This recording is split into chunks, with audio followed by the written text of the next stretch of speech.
I forgot that I was supposed to be kind of documenting my crafts and things that I want to remember how to make. And this is definitely one I want to remember how to make. So, completely forgot, and I already got started. So, what I've already done is I have cut two pieces of 6x6 cardstock for the cover. I mean, not cardstock, chipboard for the cover, and one piece of 6x2 cards chipboard for the spine of the book. Now, listen, I don't know what the weight and all that is. It's pretty heavy stuff. One thing about being a teacher is that you never run out of this heavy chipboard stuff. I teach first grade and construction paper back, and that's what this is. It just comes off the back of a construction paper pad. And when I put out new construction paper, I just throw those in a box and then bring it home every once in a while. So then what I've also done is I've taken this black heavyweight um, cardstock that I got from Hobby Lobby, and I don't see the front. I probably have cut the front up for something. Um, and I glued it end to end so that I'll have room. Now, I know a lot of people don't like putting the spine right down the middle, but this spine is so wide. I think it'll be okay for what I'm doing. Now, I am following a tutorial from Dina, who is Crafty Crafts by Dina on YouTube. So, if y'all are like, girl, you're a hot mess, I really want to see the real tutorial, just go over there because I know I'm a hot mess. But I do want to make these little videos so that I can remember how to make these things. So it helps me to be able to look back on stuff when I need to see how I did it, you know, and just good practice. So here we go. So what I'm going to do is I've got this paper laid out, and I'm going to first of all get my straight edge.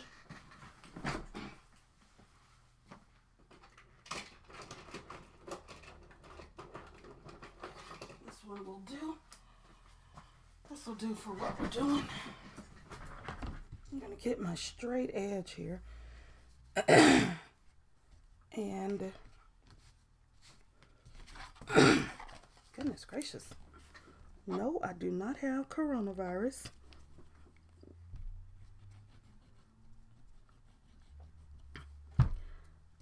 And I'm going to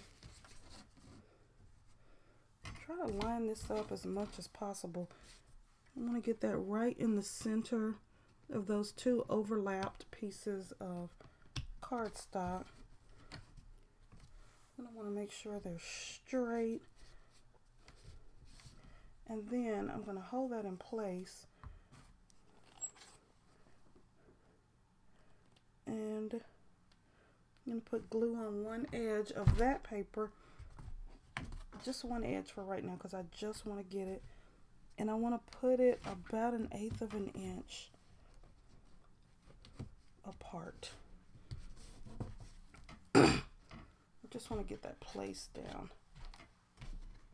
Guess I should have glued it all the way, huh?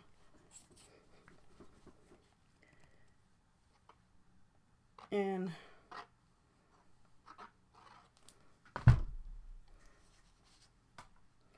then I'm going to let this dry.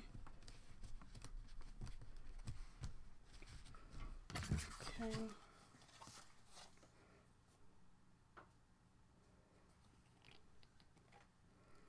So the hardest part about this is making those hinges, and I'm not looking forward to doing that. But it turns out so cute. And I have never made a mini album before. You know, when I saw her do this, I thought, I have got to do that. That's a little bit. One thing about glue is that you can still move it around. If I had taped that down, it would just be stuck, Chuck.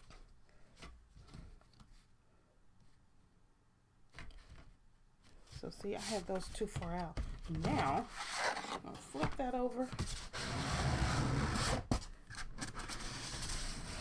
Use my fuse straight edge. Look at that.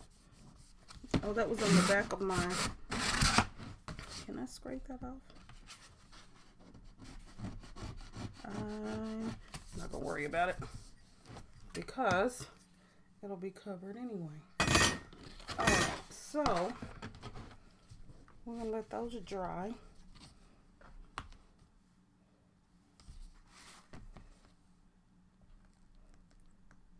And for right now, I'm just using this little cheap glue from Walmart because more than likely I'll just be keeping this for myself. I just wanted to see how this is going to work out.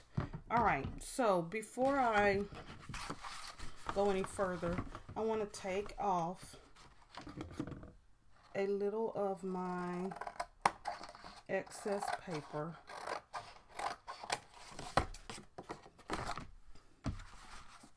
A little of this excess paper.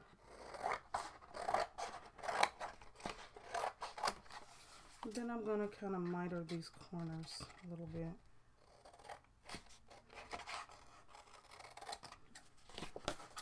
That might be a little much.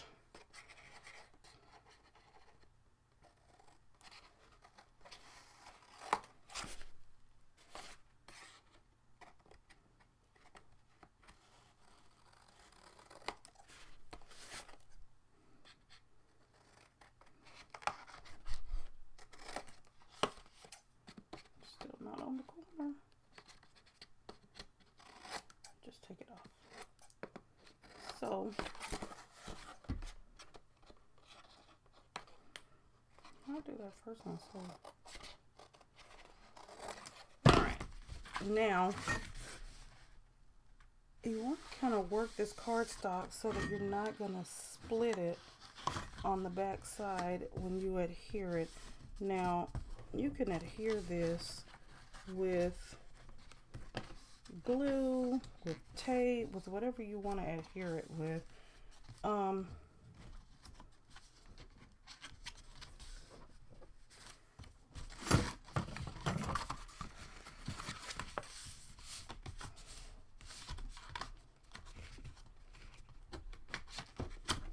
think I'm going to adhere this with red line tape just to be done. Okay, and I'll do the other side. Do I want to use red line tape? I don't know, maybe I'll use both. I'll put some red line tape on the edges. I really feel like I want to use glue. So, we'll see. This is the first time that I've had to be able to do anything because all of our online teaching, and y'all, I probably should be working because today is Friday.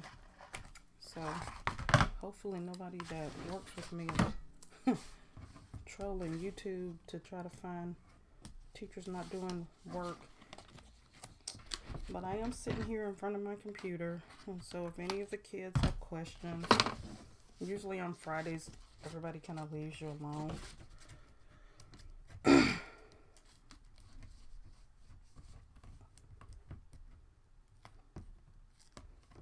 Well, it wants to pull the tape back with it. Where is my...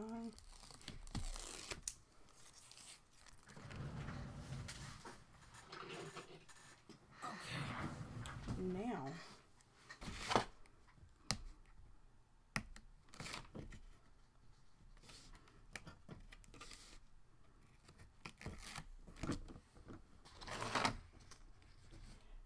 also this tape, and then I'm gonna add some glue because I really just want this to stick.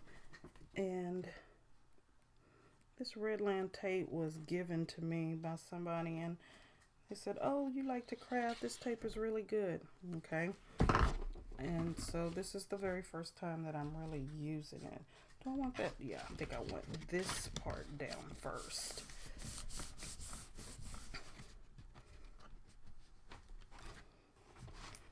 So wait, then I'm gonna tuck in those corners so that the corners are not sticking out so much. And pin that down. A little bit of tacky glue on this side. I guess I could have been cute and put it in a different bottle and told y'all it was something else.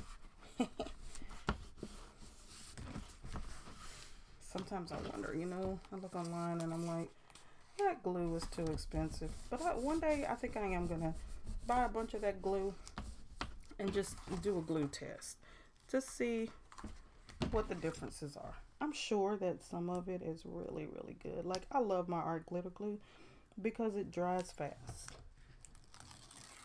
And another YouTuber that I watch is Sherry, the Posh Paper Lady. And she swears by the reptile glue. And her stuff is gorgeous. So maybe I will try some of it. All right, there we have it. Stuck down. Get the bone folder, make sure this is adhered really good. Get that glue going there.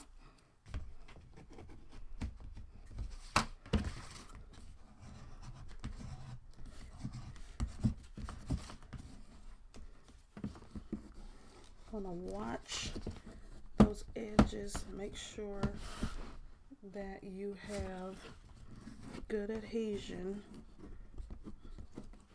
and then make sure that you're not cracking along the edges. Everything looks good. It's awfully dark in here.